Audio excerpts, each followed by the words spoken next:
Okay folks, it's been a long time I've been away from the channel. I had a massive workload, so apologies for not completing this series sooner.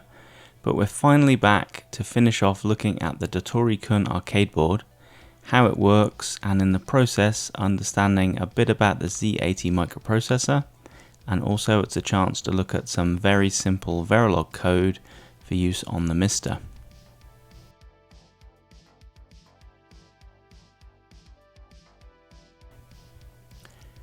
So I want to take you back to this test screen. I made a ROM for the Dottori Kun board that does some test reading and writing from RAM and ROM, moves data from the ROM into the video display memory. It shows this little wolf graphic on the screen and some text, and it also shows this little icon at the bottom here when a button is pressed. So in this episode I want to go through the small code routine written to create this, and then we can look at how the hardware is functioning when the Z80 chip operates for these processes written into the program code in the ROM.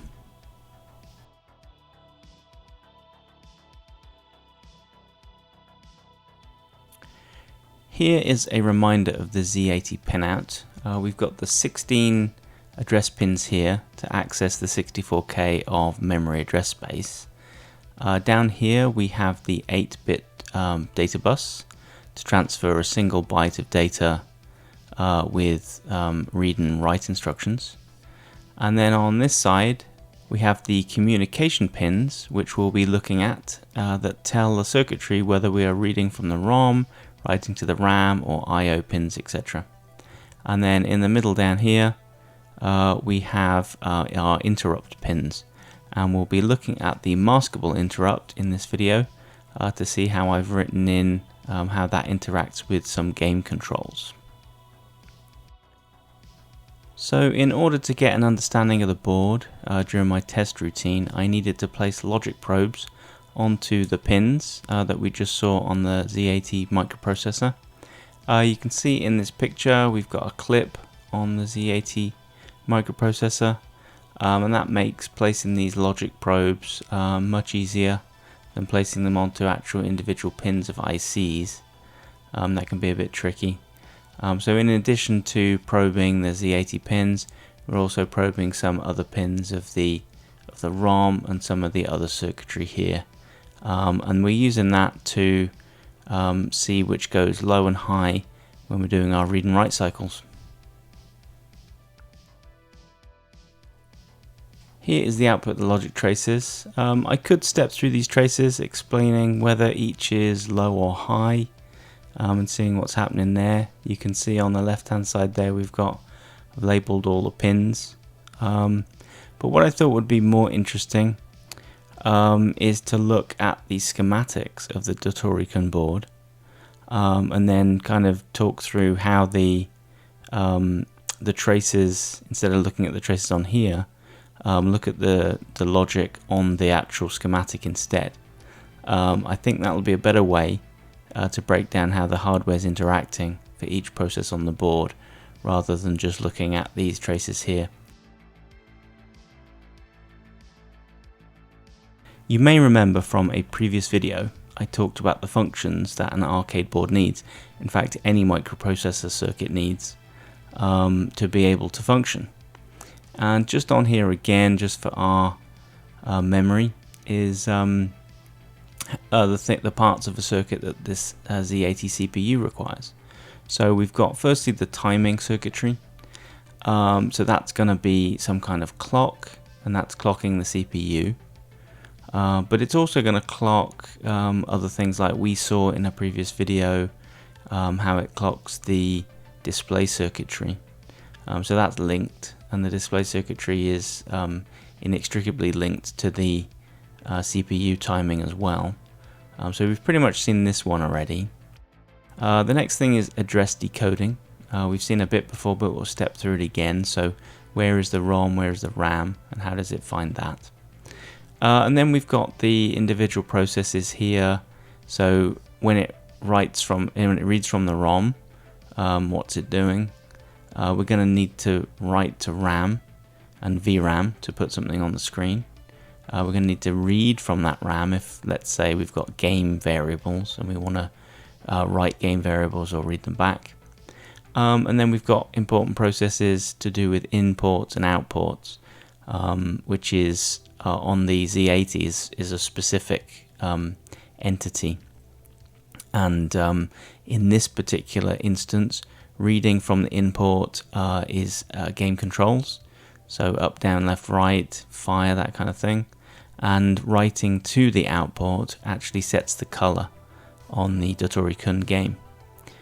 So we're going to step through each of these, and there is an associated schematic we're going to look at to try and explain what's going on. Now, just a quick refresher before I move on, I want to remind you of the memory map for the Dottori Kun game. As is typical for Z80 hardware, it's got the ROM sitting in the lowest part of memory, down here. So when the Z80 resets, it first looks at the 0 area in memory to start taking instructions. That makes it logical to place the ROM down in this area. So then it means you can't really have something called a 0-page RAM memory area like the 6502 that we covered on previous videos, which is kind of an efficient way of doing some quick operations. But I think the Z80 counteracts that by running a fair bit faster than 6502. So that's how it gets around that. So if we've got our ROM low, and that's with bit 15 of like the data bus of 0 to 15. If bit 15 is low, then that makes it logical that if bit 15 is high, then that's where we're going to put the RAM area. So therefore we've got ROM from 0000 up to 3FFF in this instance. That's the size of the ROM. And then from 8000 hex, in theory up to FFFF, we could have RAM. In this instance, it's actually only up to 87FF. And so on the board that we're dealing with on this one, the VRAM, or the video memory area, is 8000 up to 85FF. So if we put a bit of data in here, it's going to show on the screen. This area 8600 up to 87FF is actually kind of work RAM. They can use that for game variables and such like. So that's all the accessed ROM that we've got on this one.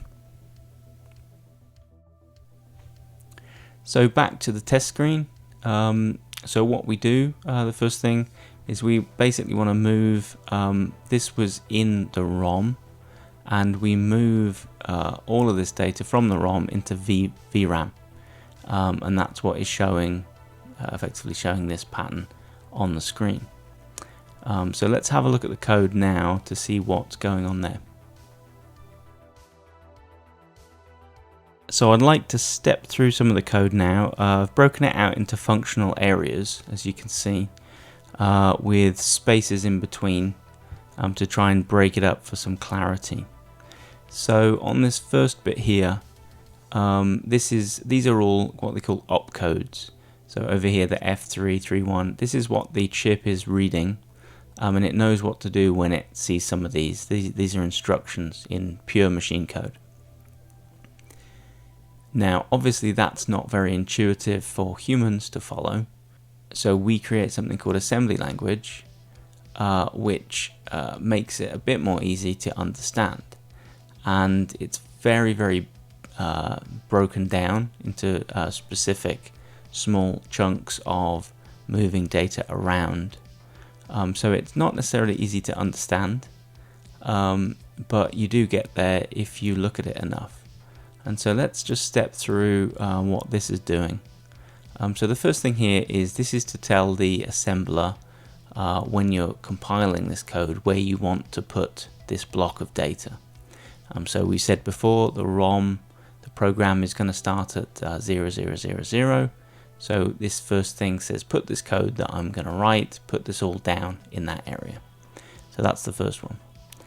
This DI is disabling the maskable interrupt. So we're going to see a bit later. I'm using the interrupt to interrogate the controls. But right now during this setup period, I just want it to not be interfering with anything. So I've just turned it off. So disable interrupts just says if there is an interrupt happening, which is part of the hardware actually, there's a timed interrupt that happens. If that happens, just ignore it. The next thing is we're going to load 8800 hex into what they call a stack pointer. And that was just a way of making sure that we don't get any errors going forward. When I ran this and I didn't have that, I did have some errors running. We don't need to worry too much about what's going on there. This next one here is setting the interrupt mode to 1. Again, not to worry too much about this. We're going to step through a bit later what the interrupts do. So that's the first part of setup, and then we've got some other bits of code we're going to go through. But the first thing to mention is obviously we have this all in ROM. So this F3, 310088, etc. The sheer process of the CPU reading this is basically accessing ROM. So the first thing it does, the CPU, it wakes up and it says, okay, I'm going to fetch data from the lowest part in memory, and I'm going to fetch that from the ROM. So we're already doing the first thing on our list, which is reading from the ROM. So let's have a little look at how that functions on a schematic. So on this graphic here, I've got the ROM read. We've got our little ROM read here, and I'm pretty much included all parts of the schematic which are going to be important for us to interrogate what's going on with the memory. So over here we've got our CPU, Z80 CPU. We've got our ROM here. We've got our RAM over here. And then we've got an interface multiplexer chip set here. So to start off with, we've obviously got the CPU, and it's gonna go to address 000. So as we said when it turns on, and the chip it wants to read from that address. So on the address bus is that number. The read pin is active low, so we are reading, so that's going to be a 0. The memory request is also active, so that's going to be a 0, which also means the write pin is not active, so that's a 1, and the input-output request is also 1. It's not active because we want to read from the memory. So that's what's happening, basically coming out of the CPU. We're interested in getting some data in on the Z80 data bus line. So that's what's active on the CPU. Next, if we go up to this area here, we've got our read pin is low, as we said, and our memory request is low, as we saw there. So those two being low means this output is low, and that goes down through here, which equals what they call the Z80 memory read pin, and that's low. Now, one thing we have over here is our N load or not load pin, and from a previous video we remember that the load happened when we were starting to read data from the video memory to display on the actual screen. So what it does is this circuitry over here, this load goes low at certain intervals, and when that happens, CPU gets halted and we're just reading from the screen memory and plotting it. So in this instance we are using the CPU to read from ROM, so we know that this is not happening, this screen reading, so that not load is going to be 1. We know because we're reading from a ROM that the A15 pin is low, so that output there from this NAND gate is 1.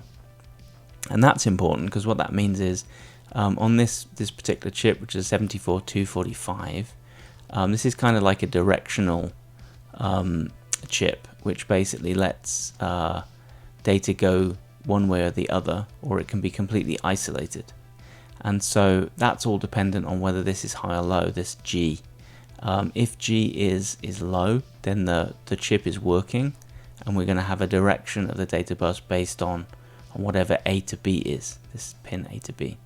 If it's high, which it is here 1, it's completely isolated, which means there is no direction happening here, and so this 245 data is not connected to the Z80 in any way. So that's important because it knocks out this whole RAM. You can see here the data bus here, the RAM is connected to that, so therefore nothing can go through to the Z80 chip from the RAM. If we go over to the ROM over here, we've got our Z80 memory read pin is 0, as we saw. Now that basically says yes, this wake up this chip. Also chip enable, got kind of 2 chip enables, if you will. This one and this one. It's also woken up if the Z80 pin A15 is low, which we know it is because it's in that area of 000 up to 7FFFF. So this pin is woken, this chip is woken up, and then the address pins are whatever we have on the address here from A0 up to A13, which gives us the memory address of 0000 up to 3FFF, which we saw before is the size of the ROM. So effectively we have got an address on there, and we've got a valid data coming from that chip that will pass directly into the Z80 data bus there. If we just go over here and just have a little look at what happens here, not too important on the ROM read, but we have the not load, which is high, the Z80 memory read, and therefore this LC3517, which is this bit, would be reading a valid address for straight through from the Z80. As I say, not too important on this one because we've already isolated the output to it. But we'll see later on that that gets important when we're doing anything with the RAM. So with the ROM read understood, let's go back to the code and let's look at the next section down here. So what we've got here is we're loading the A register or accumulator with the number 05 hex, and then what we're doing is we're putting that value from the accumulator, we're loading that into the memory address 8600 hex, and what that's doing is we've got these brackets here. So brackets are used in Z80 assembler to put memories or take memory, put things into the memory or take things out of the memory from that specific location. So that's a bit different to this here, which is loading the value 8000 hex into HL. So that's setting that to that number. So that's what you got there. So this is actually writing 5 hex to that memory location. So we'll have a look what's happening in the hardware to do that. And then after that, we're doing an exclusive OR of the A register, and that really is just a quick way of resetting the accumulator to 0. It uses less clock cycles than if you just did here load A with 0. So it's slightly quicker. So way they used to use it back in the day when they wanted to conserve space in ROM. And then here we've just got the exact opposite. We're going to load the accumulator A with the value that's in 8600. So that is a RAM read. And of course it's going to read 5 because we've just placed 5 into RAM. But just the reason for this is just a simple example, so we can see what happens in the hardware when it writes to RAM and then when it reads back from the RAM. So let's have a look at the hardware schematic now and see what's happening there. So the RAM write, we're controlling it with the Z80. We've got the same things as we had before, so we've got the address bus which is 8000. So A15 is high in this instance to get that 8000. What we're doing with the control pins, so we're not reading, we're actually writing. So read is going to be 1 because remember it's active low. Memory request is 0 because we are doing something with the memory. Writing is 0 because we are active, so it's going to be a rise of 0.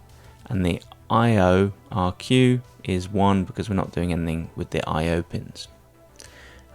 We are sending out some data from the Z80, so that's going out there. And then we go up to this chip here that we looked at before, this 245 direction chip effectively. And this time we're feeding in 1, we're not reading, we are doing a memory request. So ORing of that is 1. So that feeds through. The Z80 mem read is 1. And the A to B is 1. So in this case, it's going to be going A to B because of 1. Now this time we saw before this this chip was isolated because this G, or the chip enable, was 1. But in this instance, the not load is 1 as it was before when we're not doing anything to do with the screen loading. But the Z80 A15 pin is high because we are 8000 hex as we were here. So that plus that, this is a NAND chip, so 1 plus 1 equals 1. The opposite of that is 0, and that feeds into here, so we are enabling this chip. So effectively, we are going to pass through whatever we have on the Z80 data line from A side through to B side. So this 245 data line is now active, and you can see that goes right down to here, there. Let's just have a quick look at what's going on with the ROM, just to prove that it's not working. So we saw here that the Z80 memory read came through here down to there as 1. Well, since that's 1, the chip is not enabled. So we're totally turned off there. In addition, the Z80 A15 line, it needs to be low to be active for this ROM. Again, that's high, so therefore another reason why this chip is not going to be working. So this chip's out of the picture. We are only dealing with the RAM. So how do these lines work? So we saw the memory request line was low, the right pin is low. This comes out here, and this becomes a 1 if you work those out. The VRAM write enable is 1, that goes through there, and the A15 line is also 1, with it being 8000 hex. So that all goes through here as a 0 because it's a NAND gate. So it goes in a 0, so the right pin is enabled. The chip is always enabled because it's just held low to ground. So that's a 0 automatically. And then this LC3517 read pin, if that is 1, that goes through there, so we're not reading from the pin, we're writing. So in this instance, you can see what's happening is we are going to write to whatever address it's going to get through here. Now it gets this address on these pins here. So if load is high, which we know it is because we're not doing a screen memory read, then it's active to all of the Z80 pins that I've highlighted here. That's just a straight pass through, and the Z80 memory read is 1 as we saw here, so that passes through and that goes through there. So in this instance, we're writing to this chip, and there you go. So let's now have a look at the RAM read, which is similar, just a little bit different. So here we've got the RAM read, exactly the same. We've got our 8000 hex on there, but instead of writing, we're reading. So these bits are switched around. Write is 1, read is 0 now. If we go up here, we can see what effect that has. Well, that becomes a 0 now, the Z80 mem read. We've still got the same situation going on here, that we're enabled. G is low because there's no load going on, and the A15 is high, so that makes that 0. But in this case, because we're reading, this reverses the polarity, if you will, and it's B to A, so we're active from this side through to this side, which is exactly what you want from a read with data going from that direction through to there. Same thing going on down here. We've got the memory rec goes through. That is a 1 this time because this is a 0. There's no writing going on. So that goes through as a 1. So there's no writing. There is reading, however. So that goes through there, and we are active read. So that's pretty self-explanatory on that one. So that's the most commonly used functionality of the microprocessor covered. Reading from ROM, reading and writing from RAM. So let's have a quick talk about interrupts on the Z80 chip.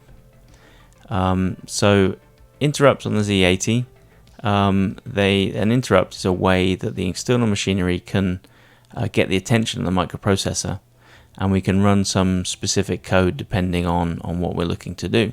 So typically there are two kinds of interrupts. There are maskable interrupts that can be switched or ignored, and unmaskable interrupts that can't be.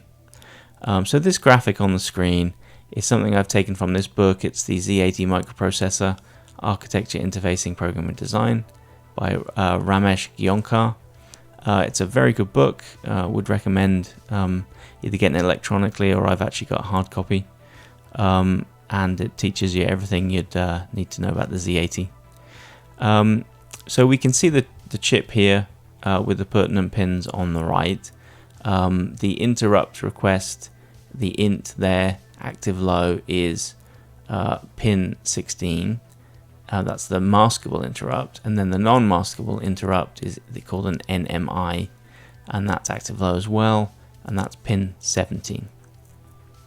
So this chart here is basically showing how it operates. So if you have a non-maskable interrupt, so if this NMI pin goes low, effectively it instantly says to the chip, what it does is it sticks the memory location it's currently at onto the stack. Talked about the stack earlier. So it just says remember where I was, and then it jumps to this 66 hex value in the ROM. So it goes straight to that value, and it just follows what it needs to do there. And it's a routine, so effectively it's a subroutine, if you will, if you remember BASIC and stuff. It'll do that, and then it'll return to where it was previously. So that's a non-maskable interrupt. On this particular hardware right now, on the test, I'm not using that. We're using a maskable one, hence why you saw before that we had that disable interrupts and enable interrupts. And then under the maskable interrupt, you've got 3 modes: mode 0, mode 1, and mode 2. So mode 0 is once it's triggered, so int goes low, and then depending on the mode that you've set, it will do one of 3 things. If you've set mode 0, it will go to the address location depending on how the hardware is plugged into the data line. So it would look at the data line once you get an int, and it will read, if you've got these bits set, it's going to go to this specific location here. So it's just a way of interrogating the hardware that's connected to it. If you imagine you've had something plugged into on the ZX Spectrum or something, if you had something plugged into an expansion port, maybe that would vary depending on which pins were active or not. It could then jump to a specific area of the memory based on what's plugged into it. So it's quite flexible in that instance. The mode 1 is a lot simpler, and that's what we've set. If mode 1 is set, then if you get the int signal, it just goes to memory location 38 hex. So 38 hex goes straight to that location and follows that code, and we'll see what I've done in my code in a minute.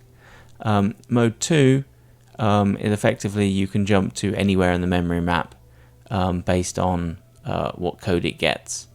So again, a bit more flexible. So overall, you can see that the maskable interrupt system is pretty flexible on the Z80. So that's good, with a very simple one being mode 1 that just goes to one specific memory location. So this is the code here for the interrupt. As we saw, it's going to jump to 38 hex. So we've got some bits of code here. As I said, after we've done, we have the return, which returns us back to the last bit, the main loop of the program, if you will. So what this was for, I mentioned earlier, is we're going to see if a button has been pressed, and if a button has been pressed, we're just going to show a graphic on the screen. So let's just step through what we're doing here. So we start up a loop, section 1. We're pushing memory locations onto the stack pointer, and that's just so we don't mess up with, if we were in the middle of a loop, then we don't want to mess up that loop. So we just put some information on the stack and then get on with our main task. So this one, we're using the in operation in assembler, and what that's saying is look at the import, and we're looking at the import. We're loading that into a register or the accumulator, and we're going to put it in memory location 0. It's actually not that important on with what we're doing. I don't think that number changes too much. So we take a value in, and we'll see hardware wise what that means in a minute, but it's a byte of memory, and it's representing anything that's been pressed, so buttons or joystick directions. We're then going to take a complement of that, which basically inverts all of the bits.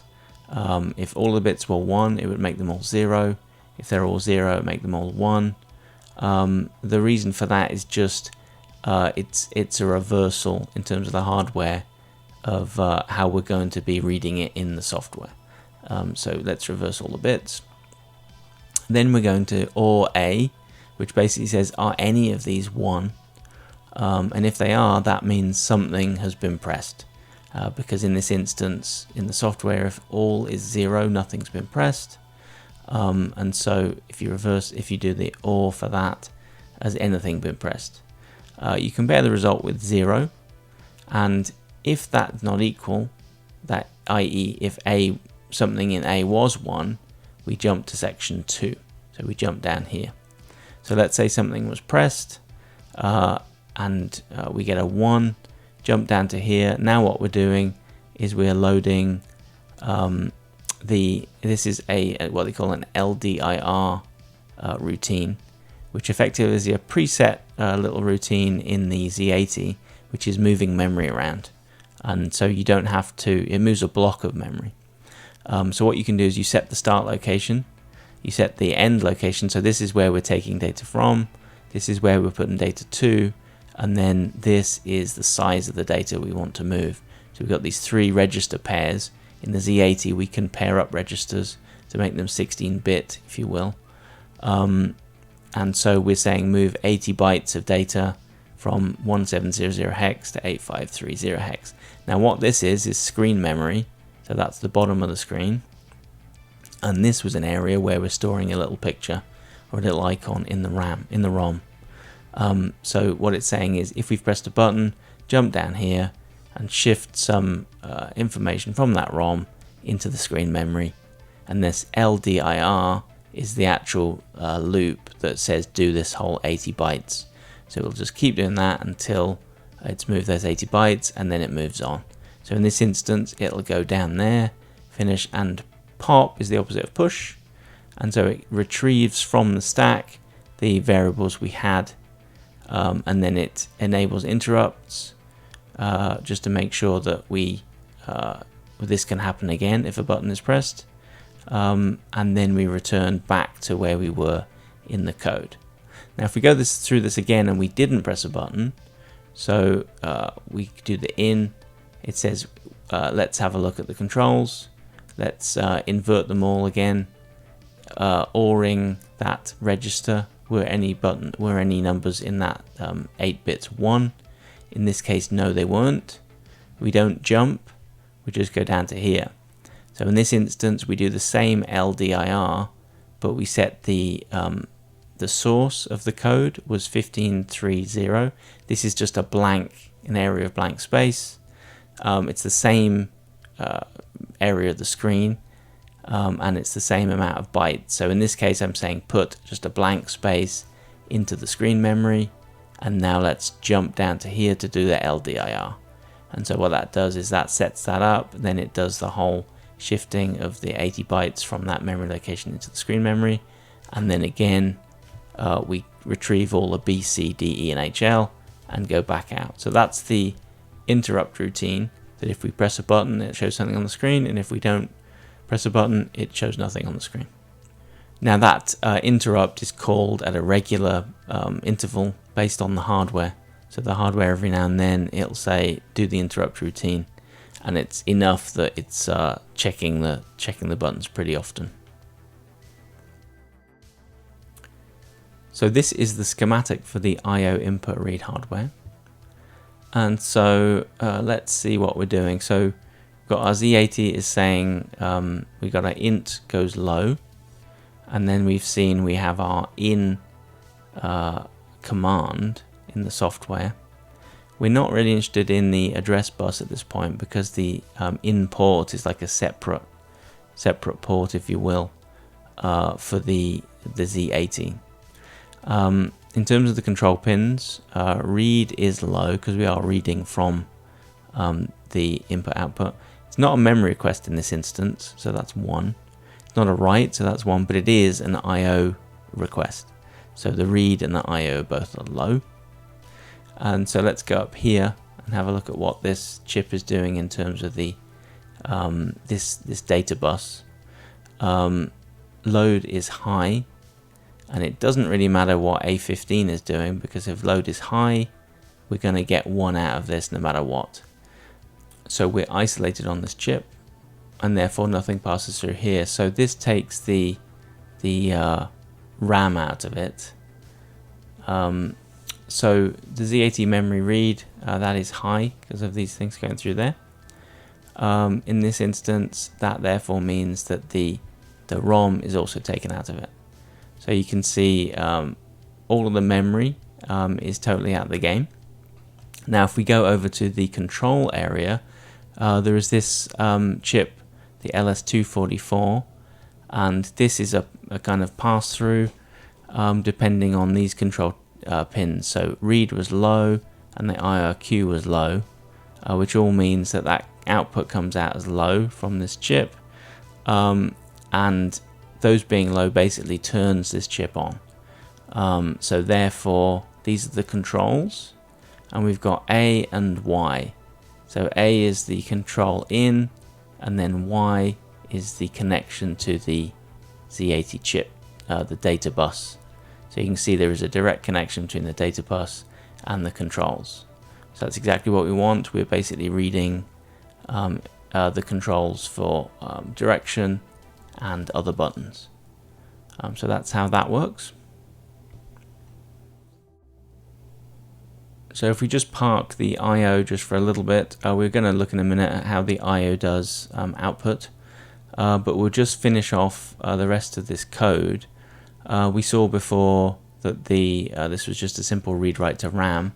This one here, we've already seen just in that interrupt routine the memory move functions through this LDIR. So all we're doing here is we're doing 2 LDIR routines. This first one is a way of putting 0 into that memory location. So what you do with this, you put your first memory location as HL, your second one as DE, and then you put your amount of bytes that you want to clear into BC, and then you load into HL0, and then do LDIR. So this little routine will just put 0 into 600 bytes of memory starting at 8000.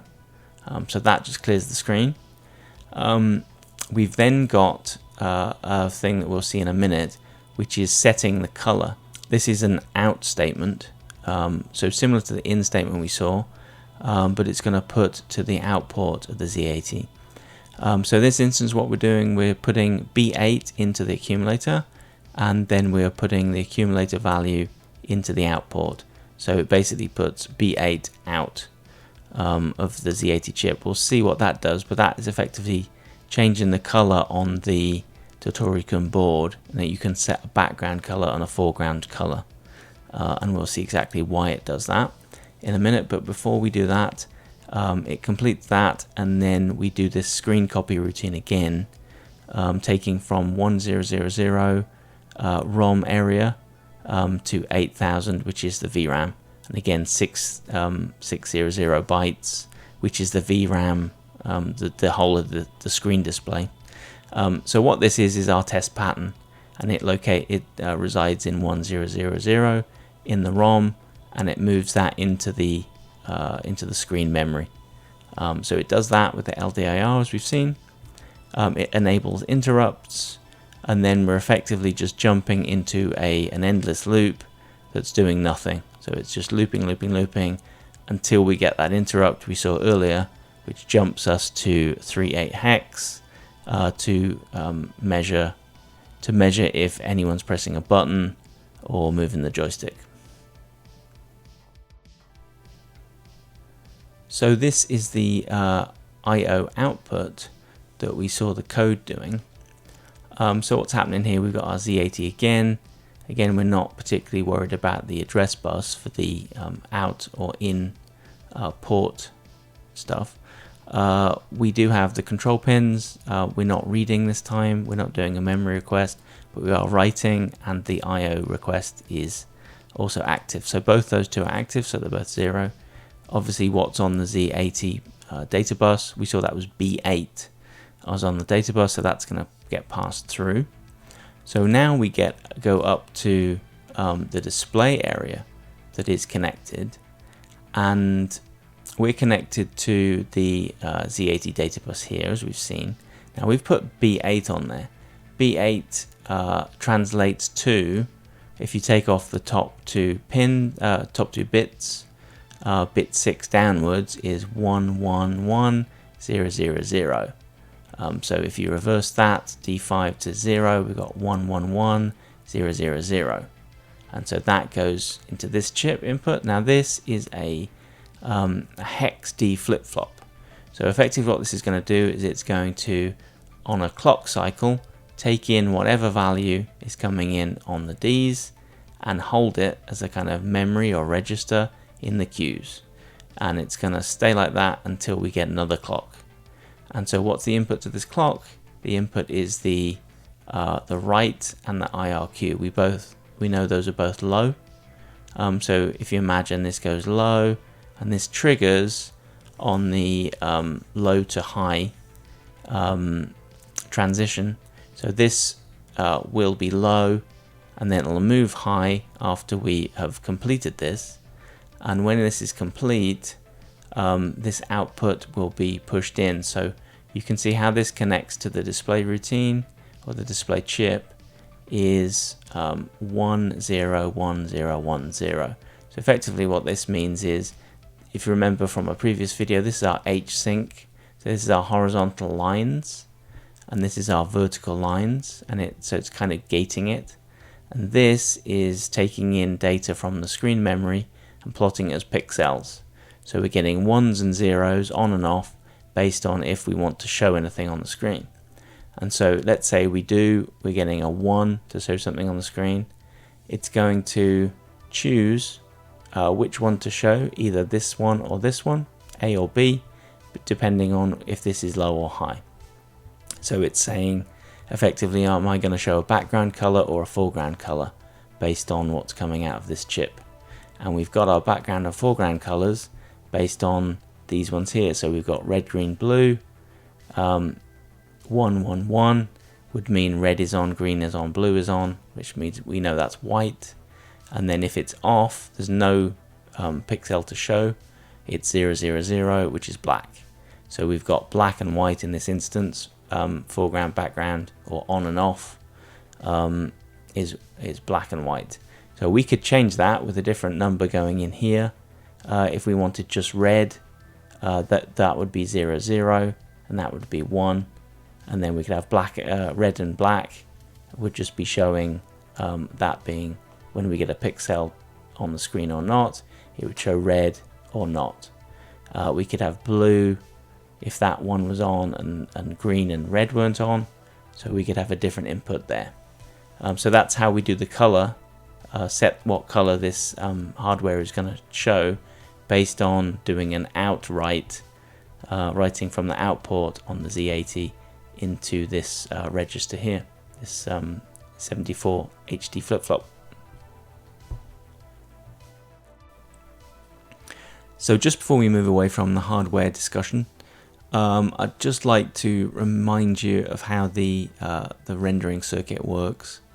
Effectively, we saw in a previous video, it's all to do with this load, this not load signal, and we've seen all the way through that has been 1, which has isolated the circuit from the loading circuit, if you will. But when the actual display circuit is interrogating the memory, that load is low, so that goes to 0, and in that case what happens is, instead of reading from the Z80, we're going to get the number through from the counter chips, and if you put all these counter waves together, you get it slowly counting through the VRAM address, low to high, and so this address bus is effectively counting all the way through the VRAM area. So that is the LC3517, and that's the address bus here of the RAM. So that's that. So it's counting through there. This LC read is low, so we're reading, and then the data. So effectively, we've got a valid address number, and then for every address, we've got an associated bit of data in the VRAM. So that then passes back to here. This is isolated because load is low. So if load is low, it doesn't matter what A15 is doing. This output is 1. So effectively, this can't pass back to the Z80. So it's totally isolated. So that's good. We don't have a mess up there. But what it does do, it's also connected, this 245 is connected to the display circuit, which we just saw. And so this display circuit is what we were talking about when we had the low or high pixel. So is the pixel on or off? So effectively, this is going through the VRAM and then saying, depending on every load, it'll take a byte of data in, and then it moves it on the clock cycle, 1 pixel. So we have 8 pixels per load, and it'll have some areas that are low, some areas that are high, and that comes out as a serial stream into this one here, and then that chooses the A and B, and then that chooses the color that we just saw. So you can see how this display circuit fits in now with the VRAM. And we also know that when the load goes low, it actually halts the Z80 chip anyway.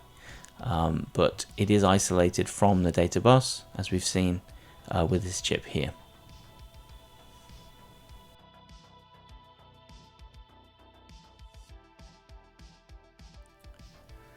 Alright, so that was the hardware side of it.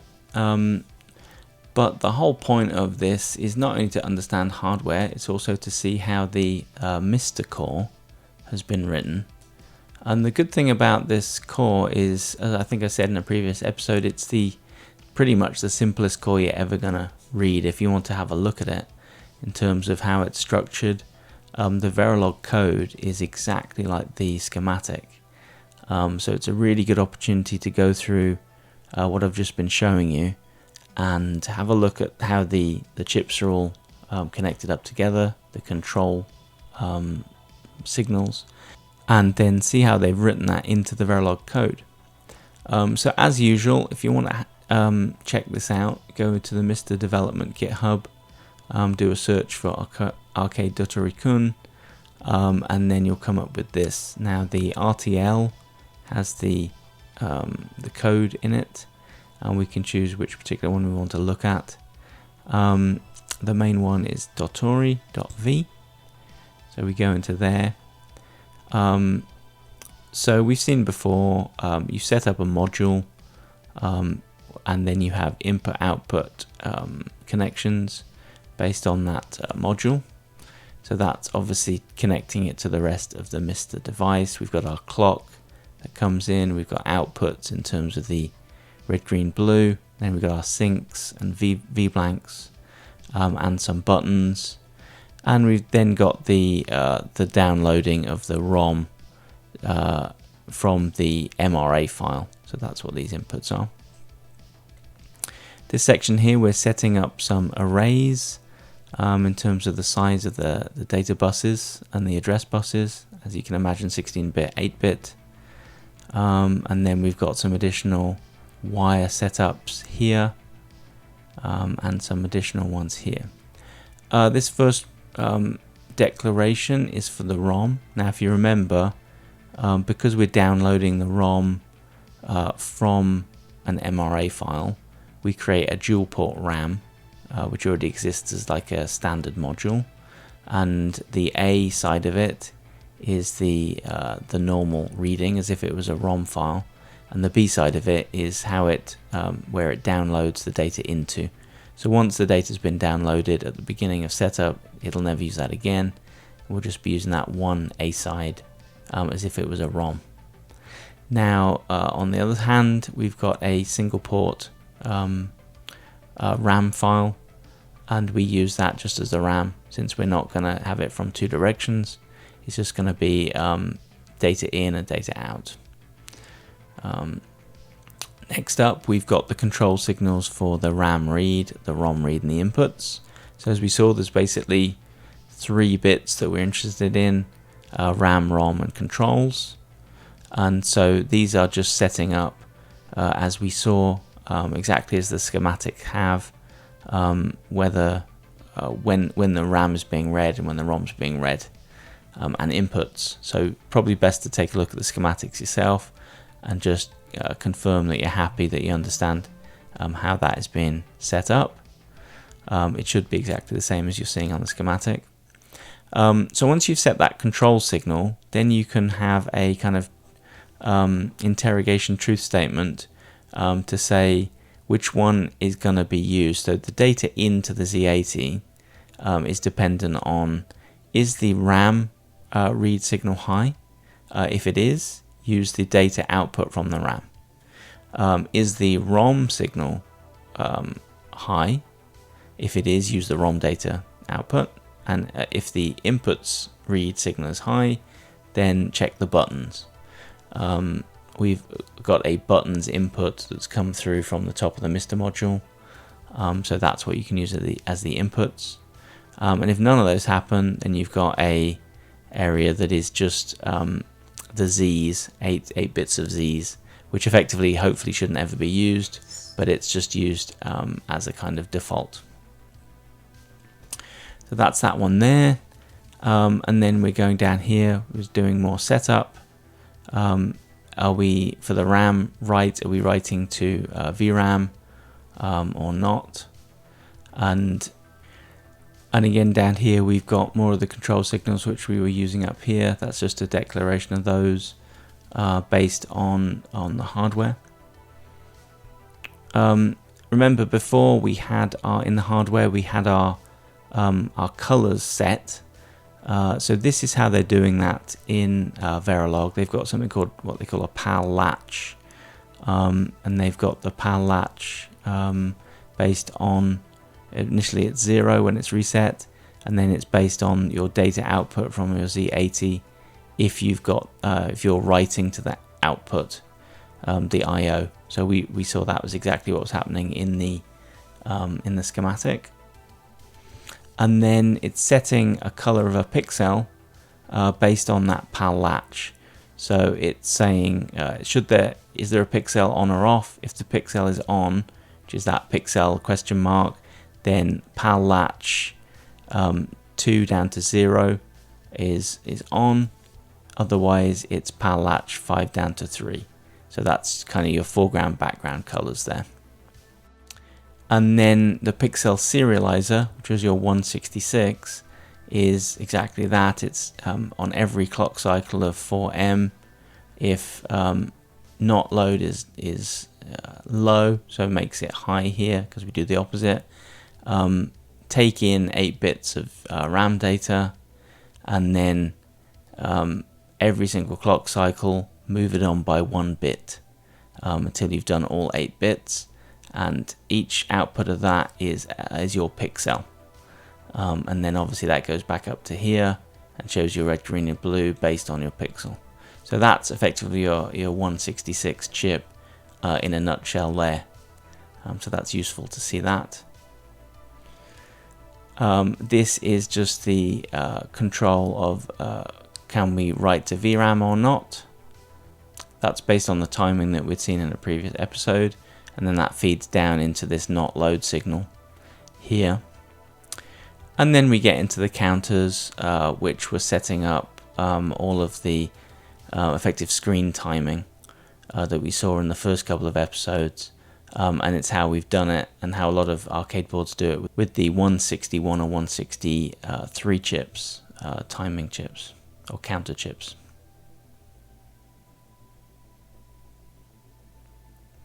So that's all pretty self-explanatory. And then the last thing that they have is the actual CPU module. This CPU module has what they call a wrapper. It's called CPU Z80 CPU. And it has all the typical controls that you would expect. So it's got a clock, it's got a reset, it's got a data in and a data out. So in Verilog, we don't typically have just one data line. We have separate in and out, so it makes it a lot simpler. Got our address bus, and then we've got our I/O request and memory request, read-write pins, and then interrupt pin. And then this other one here would probably be the non-maskable interrupt, which is just set to 1 all the time since we're not using it in the hardware. So just a quick discussion about that. It's what's called a wrapper for the Z80 core. Now the Z80 core is over here. It's this TV80 core, and it's got some associated files with it.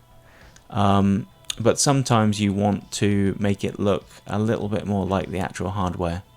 In terms of maybe these pins are high or low, typically active low in real hardware. Sometimes the cores don't work like that. They might be the opposite. They might be active high.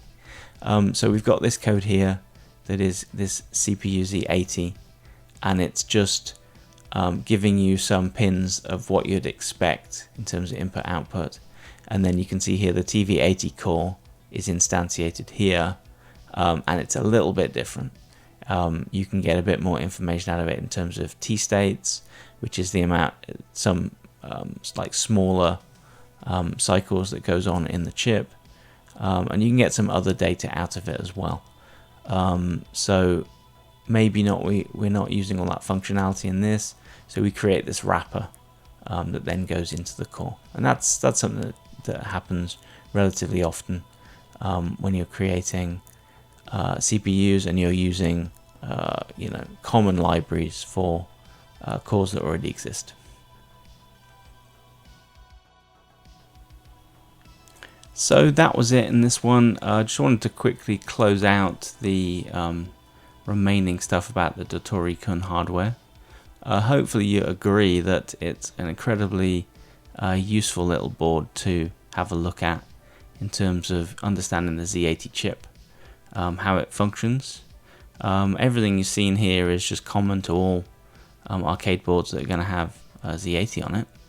And then looking at the code for MiSTer, it's super simple, and it follows exactly like the schematic does. So if you want to learn a bit about how the code is created and what it's doing, it's an example that's going to be really useful to you in terms of following along with that schematic. So if you want to do that, take a look.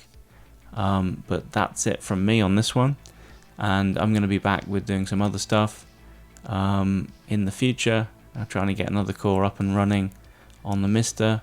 More news about that when we see a bit of progress on it. But until then, take it easy and have fun.